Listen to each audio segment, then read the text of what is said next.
Hello everyone, आज है 19 जून और आज इस वीडियो में हम बात करने जा रहे हैं इन्फीबीम एवेन्यू के बारे में।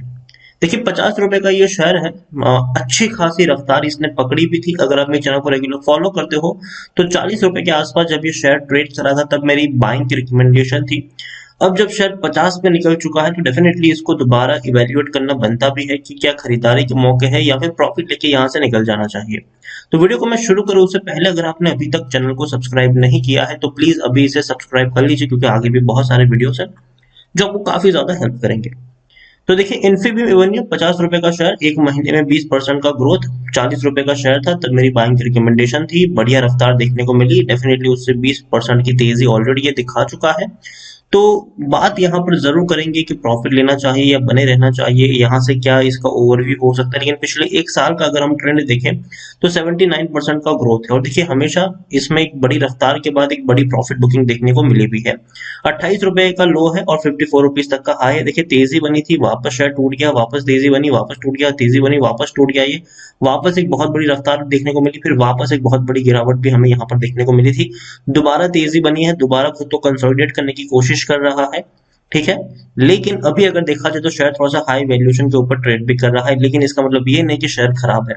बहुत सारे शेयर्स ऐसे हैं जो हाई वैल्यूएशन के ऊपर ट्रेड कर रहे हैं लेकिन और ज्यादा ऊपर भागते हमें नजर आए हैं। इन्फीबीम एवेन्यू के बारे में बात की तो रिस्क यहाँ पर जरूर है, लेकिन रिवॉर्ड भी देखने को यहाँ पर मिल सकता है। 3 साल में 33% की गिरावट है।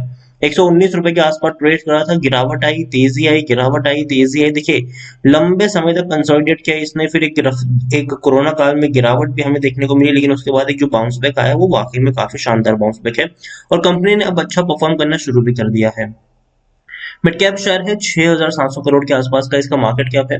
एनएससी में देखिए तो 47 लाख के अराउंड का इसका वॉल्यूम ट्रेड है। शेयर होल्डिंग की मैं बात करूं तो 31.90% की होल्डिंग प्रमोटर के पास है। प्रमोटर ने बिकवाली जरूर करी है, थोड़ी सी 0.39% की होल्डिंग बेची है। एफआईएल्स ने बड़ी होल्डिंग को बेचा है, 8.47% की एफआईएल्स की होल्डिंग 6.07% के आसपास है। म्यूचुअल फंड इंश्योरेंस कंपनी ने यहाँ पर हाथ नहीं डाला है। अब देखिए, म्यूचुअल फंड इंश्योरेंस कंपनी ने हाथ यहाँ पर नहीं डाला है। यहाँ पर अगर हम देखने की कोशिश करें तो 10% का डिविडेंड पे कर रहा है, मतलब पर शेयर आपको 10 पैसे डिविडेंड के तौर पर मिल रहे हैं, लेकिन वो 2019 में पे किया था। 2020 में इन्होंने कोई डिविडेंड पे नहीं किया। देखिए, आईटी कंपनी है इन्फीबीम। देखा जाए तो सीसी एवेन्यू, जब भी हम कोई डिजिटल पेमेंट करते तो डेफिनेटली आपको बिल एवेन्यू, सीसी एवेन्यू देखने को मिल जाता है। तो ये कि इंटरमीडिएटरी ये लोग रहते हैं जो ट्रांजेक्शन जो होते हैं उसको कंप्लीट करने का काम करवाते हैं। तो देखिए, ये फ्यूचर तो है। ठीक है, आने वाले समय में आपको बहुत ज्यादा डिजिटल ट्रांजेक्शन देखने को मिलने वाले हैं और कंपनी का जो बिजनेस है वो सिर्फ इंडिया में ही नहीं, यूएसए और यूएई में भी फैला हुआ है। तो ये भी एक बड़ी बात है, कंपनी ग्लोबली स्टैंड आउट करती है। कंपनी अगर देखा जाए तो उस सेक्टर से बिलोंग करती है जिसका फ्यूचर है आने वाले वक्त में। तो ये कहना कि भैया कंपनी उतनी अच्छी नहीं है, मैं नहीं मानता हूं। देखिए, डिजिटल पेमेंट सोल्यूशन जो है, सीसी एवेन्यू पेमेंट एक्वायरिंग, तो कई सारे जो बी2बी बिजनेस होते हैं, पेमेंट गेटवे सर्विसेज वगैरह जो होते हैं वो कंप्लीट करवाने का काम ये कंपनी करती है। एंटरप्राइज सॉफ्टवेयर प्लेटफॉर्म की अगर हम बात करें तो वो भी ये कंपनी करवाती है। तो डेफिनेटली कंपनी बुरी तो बिल्कुल भी नहीं है, अच्छी कंपनी है। लॉन्ग टर्म के लिए मेरे हिसाब से बेहतर कंपनी है, इसमें कोई शक नहीं है। और कंपनी ने हाल फिलहाल में वो जैसी चीजें भी करी है जिससे आपको कॉन्फिडेंस बढ़ भी सकता है। आप यहाँ पर देख सकते हैं, according to Moneycontrol user जो टेक्निकल रेटिंग वो शानदार है। इतना ही नहीं, 100% लोग खरीदने की सलाह दे रहे हैं, बेचने की बात कोई नहीं कर रहा है। 100% लोग यहाँ पर बाइंग करने की सलाह आपको देते नजर आ रहे हैं। लेकिन दूसरी तरफ अगर हम यहाँ पर एक और चीज देखें तो रेवेन्यू में देखिए बढ़िया उछाला था 2019 तक, लेकिन उसके बाद हालत खराब हुई इनकी। 2020 में गिरावट आई और 21 में हल्का सा रेवेन्यू में तेजी जरूर आई, लेकिन 1160 करोड़ के रेवेन्यू 650 पर पहुंच गए और अभी 675 के आसपास देखने को मिल रहे हैं। प्रॉफिट्स अगर हम देखें तो प्रॉफिट में हालांकि 118, देखिए प्रॉफिट में लगातार बढ़ोतरी हो रही थी। 43 करोड़ का प्रॉफिट 88 करोड़ पहुंचा, फिर 118 करोड़ पहुंचा, लेकिन उसके बाद गिरावट आई। 57 करोड़ रहा, लेकिन अब 61 करोड़ के आसपास है। मतलब प्रॉफिट धीरे धीरे इनका इंप्रूव हो रहा है। पिछले साल इस मार्च क्वार्टर की मैं बात करूं तो 31 से 32 करोड़ का मुनाफा इन्होंने कमाया, जो अच्छा है, क्योंकि इससे पहले दिसंबर में 17 करोड़ का प्रॉफिट था और पिछले साल 30 करोड़ का प्रॉफिट था। तो कंपनी ने अच्छा मुनाफा कमाया है, ये बहुत अच्छी बात है। इन्फीबीम के बारे में देखें तो बैंक एफडी से तो अच्छा रिटर्न नहीं दिया है, डिविडेंड भी अच्छा नहीं, क्योंकि 2019 में पे किया था, लेकिन खरीदने के लिए अभी भी सही वक्त है क्योंकि शेयर अभी भी ओवरबॉट जोन में नहीं है, कोई भी रेड फ्लैग्स नहीं है। बस एक प्रॉब्लम है, वो ये है कि पी रेशियो 95.30 का है, जबकि सेक्टर पी 32 का है। तो काफी हाई है ये। तो जब भी कोई पी रेशियो इतना हाई होता है तो जनरली रिस्क जो होता है वो बहुत ज्यादा होता है। लेकिन दूसरी तरफ अगर हम देखें तो 100% एनालिस्ट आपको खरीदारी करने की सलाह यहाँ पर दे रहे हैं। बेचने की बात कोई नहीं करे, सब लोग खरीदारी करने की सलाह दे रहे हैं। देखिए पी रेशियो क्यों मैटर करता है। आईटी कंपनी में देखा जाए तो भैया इनका अगर देखें तो 95 का पी है, सेक्टर पी 32 के आसपास का है।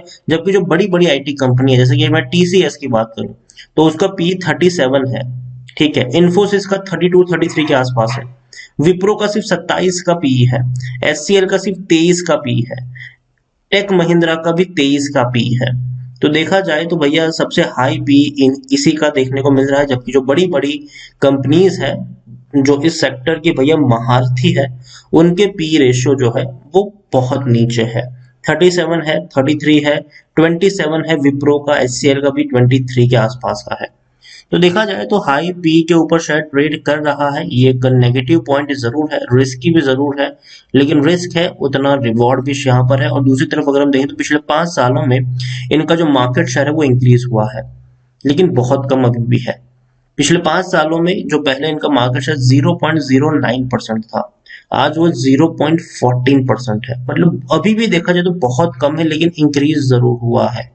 दूसरी तरफ देखें तो पिछले 5 सालों में रेवेन्यू ग्रोथ की अगर हम बात करें तो ईयरली रेट तकरीबन 20% के हिसाब से इनका बढ़ा है। जबकि एवरेज इंडस्ट्री का जो ग्रोथ है वो 9.78% के आसपास का है। तो ये अच्छी बात है, इनका रेवेन्यू ग्रोथ इंक्रीज हो रहा है जबकि इंडस्ट्री से काफी ऊपर है। ओवरऑल मैं बात करूं इन्फीबीम एवेन्यू की, तो एक और बेहतर चीज है जो हमें यहाँ पर समझनी है वो ये है कि प्रमोटर के द्वारा पहले 7.5% की होल्डिंग गिरवी थी। ठीक है, मार्च 2020 में। अभी प्रमोटर की जो गिरवी होल्डिंग है वो 1.77% है। मतलब प्रमोटर ने अपने बहुत सारे गिरवी रखे हुए शेयर्स को छुड़ा लिया है। तो ये एक अच्छी बात है। और एक और चीज अगर मैं आपको यहाँ पर दिखाऊं तो प्रमोटर का जो बोनस है भैया 2021 में इन्होंने बोनस दिया था और शेयर आपके डबल हो गए थे। जिनके पास 100 शेयर थे उनके 200 शेयर हो गए थे। लेकिन बोनस के साथ साथ जो प्राइस है वो भी आधा हो गया था। ठीक है, वो भी हमें यहाँ पर समझना होगा। तो ओवरऑल इन्फीबीम मुझे लगता है कि देखिए आईटी कंपनी है और जिस सेक्टर से कंपनी बिलोंग करती है, डिजिटल पेमेंट, मुझे वो सेक्टर पसंद है और लॉन्ग टर्म में फ्यूचर इन कंपनियों का जरूर है। इन्फीबीम एक हाईली रिस्की शेयर इसीलिए है क्योंकि भैया जो अगर हम वैल्यूएशन की बात करें, पी रेशियो की बात करें, तो काफी हाई पी के ऊपर ये शेयर ट्रेड कर रहा है। लेकिन अभी भी शेयर ओवरबॉट जोन में नहीं है, अभी भी खरीदारी का मौका है। मैं इतना कहूँ कि इन्फीबीम 50 रुपए के ऊपर है। ठीक है, अगर यहाँ से थोड़ा बहुत भी गिरता है, 45 रुपए के आसपास ये पहुंचता है, तो खरीदारी के मौके यहाँ पर जरूर आपको बनते हुए नजर आ सकते हैं। इन्फीबीम को आप अपने पोर्टफोलियो में शामिल करिए, लेकिन किसी एक प्राइस पे बहुत सारे शेयर्स खरीदने की गलती मत कर लेना, क्योंकि काफी हाई प्राइस पर ट्रेड कर रहा है। यहाँ पर आप टुकड़ों में खरीदारी करेंगे तो फायदे में रहेंगे। मतलब 1000 शेयर खरीदने पहले 200 खरीदे, 3-4 रुपए की गिरावट आए और क्वांटिटी ऐड करें, वेट करें, गिरावट आए और क्वांटिटी ऐड करें। इस तरीके से आप यहाँ पर प्ले कर सकते हैं। और जिस तरीके से अगर मैं आपको यहाँ पर एक चीज समझाने की कोशिश करूं तो 37-38 का एक स्ट्रॉन्ग सपोर्ट है इस कंपनी के पास। इससे पहले भी 3 बार ये इस प्राइस पर आके इसने अच्छा सा बाउंस बैक, 4 बार इस प्राइस पे आके इसने अच्छा बाउंस बैक दिखाया है। तो जब तक वो लेवल इंटैक्ट है, ऊपर जाने के चांसेस ज्यादा है। और रेजिस्टेंस की मैं बात करूं तो रेजिस्टेंस हमेशा एक्चुअली पहले 47-48 के आसपास हमें देखने को मिल रहा था, लेकिन उसने उसको भी ब्रीच कर दिया है। तो अब देखना रहेगा कि यहाँ से ये और ऊपर जाता है कि नहीं।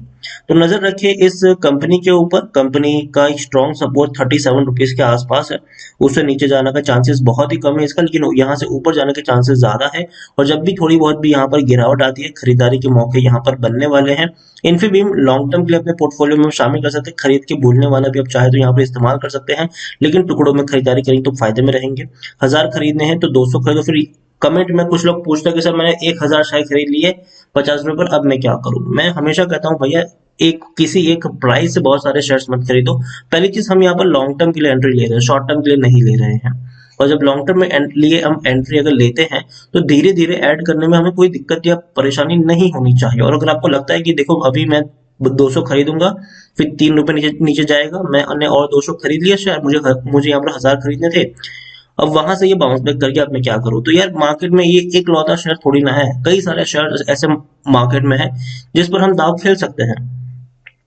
तो ये मत सोचिए कि मुझे पूरे के पूरे 1000 डाल ही देने हैं यहाँ पर। अगर बाउंस बैक कर जाता है तो भैया आपका फायदा ही है, वहां पर आपको नुकसान तो हो नहीं रहा है।